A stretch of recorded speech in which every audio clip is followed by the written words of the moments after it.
अस्सलाम दोस्तों, आईसीसी टी20 world cup के लिए पाकिस्तान को अपनी टीम 1 मई से पहले पहले अनाउंस करनी है, मगर पाकिस्तान क्रिकेट बोर्ड जराये के मुताबिक 27 या 28 को, यानी 27 को पाकिस्तान और न्यूजीलैंड के बीच आखिरी टी20 मैच होगा। उसके फौरन बाद टीम अनाउंस कर दी जाएगी, जो कि आयरलैंड के लिए भी होगी, जो कि इंग्लैंड के लिए भी होगी और फिर टी20 वर्ल्ड कप के लिए भी होगी।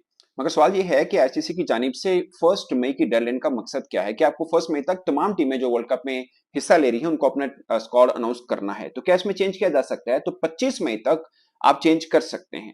लाइक पाकिस्तान ने आयरलैंड खेलना है, पाकिस्तान ने इंग्लैंड के खिलाफ सीरीज खेलनी है, तो उस दौरान पाकिस्तान को कुछ लगे कि यार ये प्लेयर ठीक नहीं है या कोई भी चेंज करना चाहिए, पाकिस्तान कर सकता है 25 मई तक। मगर उसके बाद जो स्क्वाड होगा वो फाइनल होगा, और अगर फिर चेंज करना हो, खुदा ना खास्ता किसी की इंजरी हो, तब चेंज किया जा सकता है। तो क्या आप कह सकते हैं कि तरह से अभी भी 17-18 क्रिकेटर भी अनाउंस हो सकते हैं, मगर वो रिजर्व के तौर पे कुछ क्रिकेटर जाएंगे साथ में।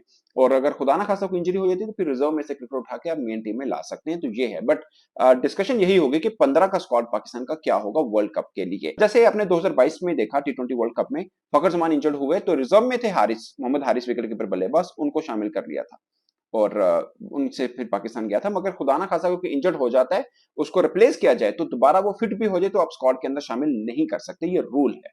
अब डिस्कशन ये हो रही है कि पाकिस्तान के 15 के स्क्वाड के अंदर कौन कौन क्रिकेटर हो सकते हैं।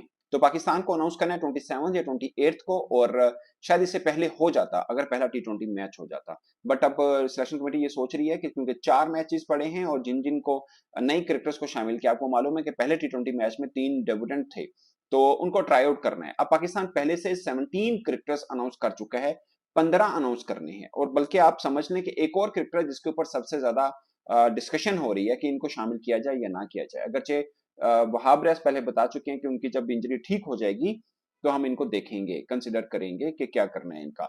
बट अब वो इंजरी उनकी ठीक हो गई है, और जब पाकिस्तान ने इंग्लैंड का टूर स्पेशली करना है तब तक तो वो सुपर फिट होंगे। तो क्या वो खेलेंगे या नहीं खेलेंगे? उनका नाम है हारिस रऊफ।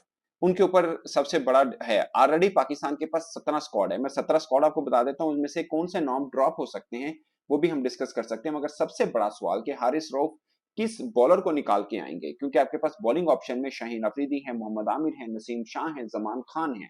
4 बॉलर हो गए। 5वें अब्बास अफरीदी हो गए। आप अब्बास अफरीदी को ले भी लें, फर्ज किया कि आप सोचें कि ये नहीं होंगे फॉर एग्जाम्पल, फिर भी 4 बॉलर हैं। उन चारों में से किसको ड्रॉप कर सकते हैं? शहीन नेवर, मोहम्मद आमिर नेवर, जमान खान एक है, बट मुझे लगता है कि टी20 के बड़े अच्छे बॉलर हैं, उनको आप नहीं सोचे ना उनको। नसीम शाह नेवर, फिर हारिस रऊफ किन की जगह पे आएंगे, ये सबसे बड़ा सवाल है। एक छोटा सा जो ग्रे एरिया लग रहा है कि शायद जमान खान की जगह पे लेंगे, क्योंकि बाबर आजम उनको लेना चाहते हैं, हारिस रऊफ को वो पसंद करते हैं, उनको रखना चाहते हैं। मगर अब से सिनेरियो थोड़ा चेंज हो चुका है, क्योंकि अब आपके पास जो बॉलर हैं, आपको उनको निकालने की वजह हो, आपके पास जमान खान है ऑलरेडी। अब आसफ अफरीदी के ऊपर मैं क्वेश्चन मार्क लगा चुका हूँ, वो भी अच्छे बॉलर हैं, बट आप जब हारिस रऊफ का सोच रहे हैं तो मैं उस पर्सपेक्टिव में देख रहा हूँ। बट मेरे ख्याल में इस टीम के अंदर शायद उनकी जगह थोड़ी मुश्किल रहे। आप अपनी राय कमेंट के सूत्र में जरूर बताइएगा। बट मुझे लगता है जहां पर मोहम्मद अली जैसा बॉलर भी नहीं बन रहा 17 के स्क्वाड के अंदर, आप 15 के अंदर मोहम्मद हारिस रऊफ को कैसे फिट इन करेंगे? एक छोटा सा मैं आपको प्रीव्यू बताता हूँ पाकिस्तान के स्क्वाड में है कौन कौन से अभी। बाबर आजम है, अबरार अहमद है। 17 में से 2 तो हमें निकालने, वो मैं बताऊंगा कौन से निकल सकते हैं, क्योंकि 2 तो निकालने हैं। उसके बाद हारिस रऊफ का इन कैसे किया जा सकता है? ये 17 का स्क्वाड है, मैं आपको बताता हूँ उसमें क्या क्या कौन कौन सा क्रिकेटर जो रिस्क पे है। बाबर आजम, अबरार अहमद, आजम खान, फखर जमान, इफ्तिखार अहमद, इमाद वसीम, अब्बास अफरीदी, मोहम्मद रिजवान, मोहम्मद आमिर, इरफान उल्लाह न्यासी, नसीम शाह, साइम अयूब, शद्दाब खान, शाहीन शाह अफरीदी, उसामा मीर, उस्मान खान, जमान खान।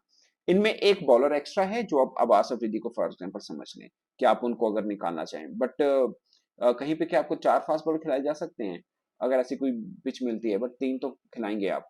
फर्ज के अगर 4 खिलाएं तो फिर 4 के 4 ही फास्ट बॉलर बच जाते हैं, कोई एक्स्ट्रा नहीं रहता। बट पाकिस्तान साथ में रिजर्व क्रिकेटर भी अनाउंस करेगा कि 2 या 3 रिजर्व होंगे, की जरूरत पड़ी तो हम उनको भी यूज कर सकते हैं। तो बेसिकली अनाउंस 15 होने, बट रिजर्व के तौर पर 3 क्रिकेटर भी साथ जाएंगे कि खुदा ना खासा कोई इंजर हो तो उनको रिप्लेस किया जाए। तो दोस्तों इसमें मुझे 2 क्रिकेटर लगते हैं, एक अब्बास अफरीदी, एक अबरार स्लैश उसामा मीर। ये वो नाम है जिनके ऊपर डिस्कशन रहेगी, क्योंकि उसामा मीर पहले हमारे टी20 का एक रहे हैं हिस्सा। न्यूजीलैंड जब हम गए थे, हम उन्हीं के साथ गए थे, शदाब खान भी नहीं थे। अब चूंकि इमाद वसीम भी आ चुके हैं, लेफ्ट आर्म स्पिन ऑलराउंडर हैं वो, तो एक बॉलर तो वो हो गया। एक शदाब खान के बगैर तो बाबर आजम उतरते नहीं मैदान में, तो ये 2 ऑप्शन तो हो गई। अब आपको रिजर्व के तौर पे रखना है किसको?